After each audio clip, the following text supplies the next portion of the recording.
Hai guys, rekomendasi 7 sepatu basket buat ngabisin THR kalian di tahun 2024. Yang pertama ada sepatu Nike LeBron NXT AMPD, dimana menurut gue tuh yang menarik dari sepatu ini, harga yang ditawarkan itu terpaut 600 sampai 700 ribuan dibandingkan dengan versi signature Nike LeBron 21.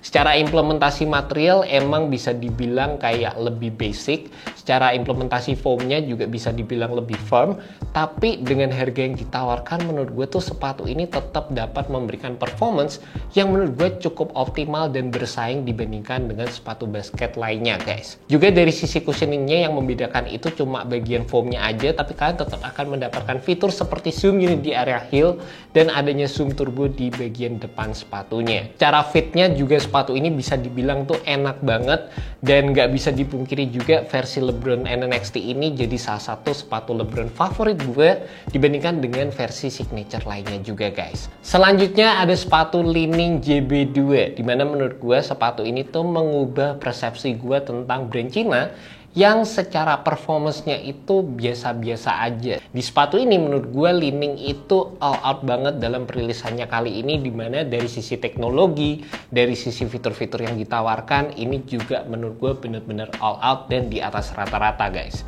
Yang pertama secara profilnya sendiri, sepatu ini tuh cukup mengingatkan gue sama sepatu Kyrie. Jadi buat kalian yang suka dengan sepatu Nike Kyrie yang udah discontinue, nggak rilis lagi, kan tetap bisa bernostalgia pakai sepatu ini dengan implementasi support, implementasi teknologi yang menurut gue juga lebih ditingkatkan dan diperhatikan sama Li-Ning.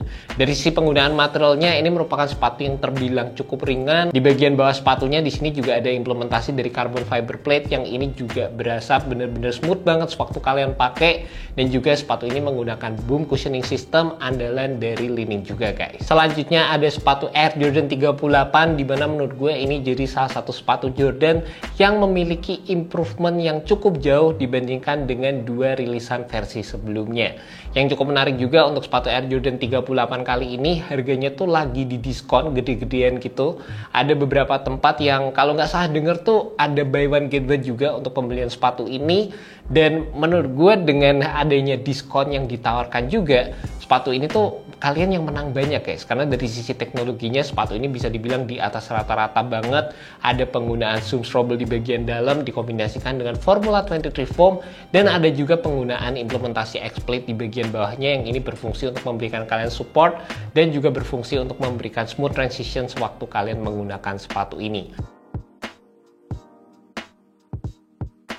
Di nomor 4 ada sepatu Adidas AE1, di mana sepatu tersebut jadi salah satu sepatu basket yang menurut gue worth it banget dijual dengan harga under 2 juta rupiah.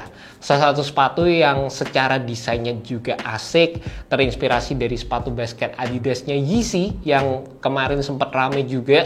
Dan gue ngerasa sepatu tersebut tuh fitur-fitur yang ditawarkan untuk harga 2 juta itu bener-bener menarik banget, dimana kalian bakal dapat implementasi dari boost cushion, terus bagian bawahnya juga ada integrasi dari shank plate-nya juga. Secara penggunaan material juga beragam banget, meskipun banyak yang bilang sepatu tersebut berasa cukup berat, tapi pas dipakai yang penting tuh secara keseluruhan beratnya itu nggak yang nggak balance gitu guys. Dan menurut gue sewaktu gue pakai sepatu itu juga berasa cukup nyaman, terutama dari sisi fitur support, fitur stabilitas. Itu adalah dua aspek yang menurut gue benar-benar diperhatikan di sepatu Adidas AE1, dan menurut gue sekali lagi dengan harga di bawah 2 juta itu juga jadi salah satu sepatu basket yang menarik, terutama untuk di musim lebaran kali ini. Bahkan kalau kita pengen bedah lebih lanjut lagi ya, kayak kemarin tuh banyak banget orang yang nanyain gue gimana sih caranya dapat sepatu AE1, karena emang sepatunya tuh selaris itu dan banyak banget orang yang nyari guys. Next ada sepatu Nike Zoom GTK3, dimana menurut gue ini jadi sepatu basket paling ganteng di tahun 2024 ini. Rilisannya tuh asik banget, terutama untuk colorway yang ini ya. Ini terinspirasi dari Nike Zoom Flight 5, salah satu sepatu klasiknya Nike. Dan ngelihat sepatu ini tuh waktu dipakai bener-bener kelihatan keren dan beda aja. Dan gue juga udah sempat nyobain sepatu ini, gue ngerasa dari sisi profilnya, terutama buat kalian yang suka sama sepatu Nike GT Cut 1 tapi nggak suka sama sepatu Nike GT Cut 2 atau kurang cocok gitu sama sepatu tersebut, rasanya kalian bakal lebih cocok ke sepatu Nike GT Cut 3 kali ini. Profilnya kayak lebih dapet gitu, meskipun secara penggunaan materialnya menurut gue sih nggak sepremium Nike GT Cut 1 juga. Dari sisi fitnya juga nggak seidentik itu sih sama sepatu Nike GT Cut 1. Di perilisan kali ini menurut gue Nike lebih berfokus untuk memberikan fitur sepatu yang terbilang lebih ringan guys. Cuma yang cukup menarik juga untuk sepatu ini udah menggunakan implementasi dari teknologi Zoom X-nya Nike, dimana itu tuh jadi salah satu teknologi pionir yang bisa dibilang memecahkan rekor atau bisa dibilang juga jadi salah satu komponen dari super shoes-nya Nike di sepatu larinya mereka. And last but not least, ada sepatu Adidas Harden Volume 7, di mana sepatu tersebut jadi salah satu sepatu basket favorit gue di tahun 2023. Dan meskipun dari kemarin tuh banyak banget yang tanya mendingan Harden 7 atau Harden 8, gue sendiri sebenarnya agak bingung sih. Dua-duanya tuh sama-sama bagusnya guys.